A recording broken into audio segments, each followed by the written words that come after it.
আসসালামু আলাইকুম। আমি জেসমিন নেওয়াজ আমার কুকিং চ্যানেল থেকে আপনাদেরকে জানাই স্বাগতম। আজকে আমি বিফ তেহারি নিয়ে চলে আসলাম।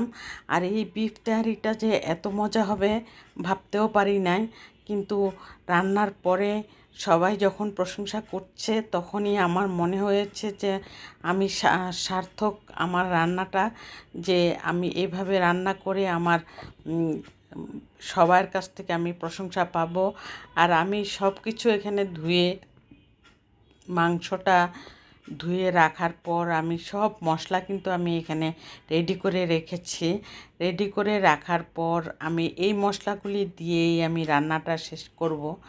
আর তেহারি রান্না করতে গেলে কিন্তু অন্য কোনো মশলার প্রয়োজন হয় না, যেমন ধনিয়ার গুঁড়া, মরিচের গুঁড়া, হলুদের গুঁড়া, এগুলি তেমন কিছুই প্রয়োজন হয় না। সেই জন্যই এখানে শুরুতে আমি পর্যাপ্ত পরিমাণে পেঁয়াজ নিয়েছি। পেঁয়াজটা ভাজা ভাজা হয়ে আসার পর দিয়ে দিলাম আদা রসুন পেস্ট। আদা রসুন পেস্টটা তেলের মধ্যে দিলে আদা রসুন পেস্টের একটা কাঁচা গন্ধ সেটা থাকবে না। আর এখানে দিয়ে দিলাম বাদাম বাটা।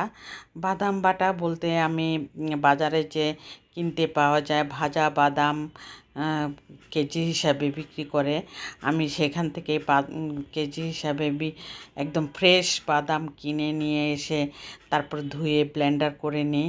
তারপরে এখানে দিয়ে দিলাম 1 কাপ পাউডার দুধ। 1 কাপ পাউডার দুধ না দিলে কিন্তু টেস্ট করার জন্য এখানে পাউডার দুধটা বেশি পরিমাণে দিতে হবে। আর সেই জন্য দিতে হবে এখানে লবণ আর অল্প একটু লাল মরিচের গুঁড়া। একটু একটু ঝাল না হলে ভালো লাগবে না, একদম সাদামাটা হয়ে থাকলে। সেই জন্য একটু লাল মরিচের গুঁড়াটা আমি দিয়ে দিই। তেহারির মধ্যে আমি সব সময় দিয়ে থাকি। তারপরে দিয়ে দিলাম এলাচি, দারচিনি, তারপরে বিরিয়ানির মশলা। বিরিয়ানির মশলাটা রাঁধুনির প্যাকেটটা যেটা, সেটার বিরিয়ানির মশলাটা আমি অল্প একটু দিই যাতে স্মেলটা ভালো আসে। আর সেই জন্য আমি এখানে প্রায় 1.5 কেজি মাংস রান্না করছি। 1.5 কেজি মাংস রান্না করে তারপরে আমি তেহারিটা রান্না করব। আর এখানে আমি মশলাটা দেওয়ার পর মাংসটা যখন দিয়ে দিলাম, তখন আমি এখন বিরিয়ানির মশলাটা দিয়ে দিচ্ছি। বিরিয়ানির মশলাটা দিয়ে তারপরে আমি এখানে আর ঢেকে দিব। যেই পানিটুকু উঠবে সেইটুকু আমি যখন দেখব শুকিয়ে গেছে, তখন আমি গরম পানি অ্যাড করে দিব। গরম পানি অ্যাড করে জাল করতে থাকবো। জাল করতে করতে যখন মাংসটা সিদ্ধ হয়ে আসবে, আজকে এমন হয়েছে পানির পরিমাণটা একটু বেশি হয়ে গিয়েছিল। যাওয়ার পর মাংস সিদ্ধ হয়ে গেছে। তারপরে আমি ভাবলাম যে পোলাও যে পরিমাণ চাল নিয়েছি ওই পরিমাণ চালের থেকে চালের মধ্যে যেটুকু পানি লাগবে সেই পানির থেকে আমি কম পানি দিয়েছি, যেহেতু মাংস সিদ্ধ হয়ে গেছে। পানির পরিমাণটা রয়েই গেছে, পরিমাণটা একটু বেশি পড়ে গিয়েছিল। মাংসগুলি খুব নরম হয়ে গিয়েছে। আর আমার ভিডিওটা যদি আপনাদের কাছে ভালো লেগে থাকে তাহলে অবশ্যই একটি লাইক দিয়ে কন্টিনিউ করবেন। সাবস্ক্রাইব করে অল বাটনে প্রেস করে রাখবেন।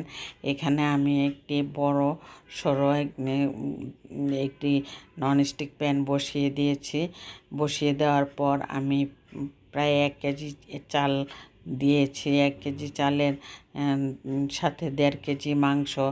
একদম এটা মাপ, বাবুর্চিদের মাপ অনুযায়ী আমি এভাবে তেহারিটা রান্না করার চেষ্টা করছি। আর এখানে চালটা ভাজা ভাজা হয়ে আসার পর আমি মাংসর ঝোলসহ মাংসটা দিয়ে দিব। দেওয়ার পর ভাজা ভাজা হতে একটু সময় নিচ্ছে, কারণ ননস্টিক প্যানটা অনেক ভারী, সেজন্য একটু সময় নিয়ে চালটা ভাজতে হচ্ছে। এখন ভাজার পর আমি দিয়ে দিলাম। এখন আমি পানির পরিমাণটা আন্দাজ করে দিব, যে যেইটুকু পানি দিলে পোলাওটা ঝরঝরে হবে ওইটুকু পানি দিতে হবে, কারণ বেশি পানি দেওয়া যাবে না। আমি পরিমাণে বেশি পানি, আমি 1 কেজি চালের 1.5 কেজি পানি আমি গরম করে নিয়েছিলাম, কিন্তু তার অর্ধেক পানি লেগেছে, কারণ মাংসর মধ্যে পানি ছিল। সেজন্য আমি মাংসর পানিটা দিয়ে দিলাম, আর নর্মাল পানিটা আমি দেইনি বেশি।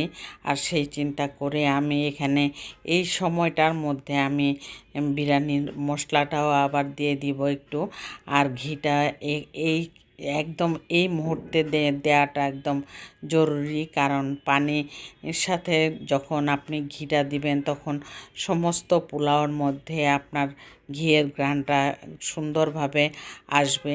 আর সেই চিন্তা করে আমি কিন্তু এইভাবে দিয়ে মাঝে মাঝে এক একবার নাড়িয়ে দিয়েছি। তারপর এখন আমার মাংসটা প্রায় হয়ে যাওয়ার পথে, একদম ঝরঝরে হয়েছে, এত সুন্দর হয়েছে, এত মজা হয়েছে, আর কিছুই দরকার হয়নি।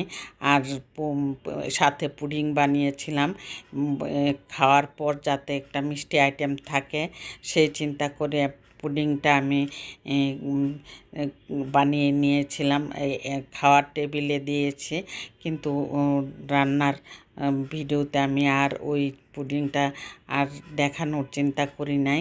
আর সেই চিন্তা করে আমি আলু ভেজে রেখেছিলাম, ওই আলু ভাজাটা আমি এখনই দিয়ে দিলাম, কারণ আলুটা একদম বেশ নরম হয়ে গিয়েছিল। সেই কারণে ভাবলাম পুডিংটা যেহেতু বলেছি আপনাদের সামনে, সেহেতু আমি যদি না দেখাই তাহলে আমার মনেও শান্তি পাচ্ছিলাম না, সেজন্যই দিয়ে দিলাম।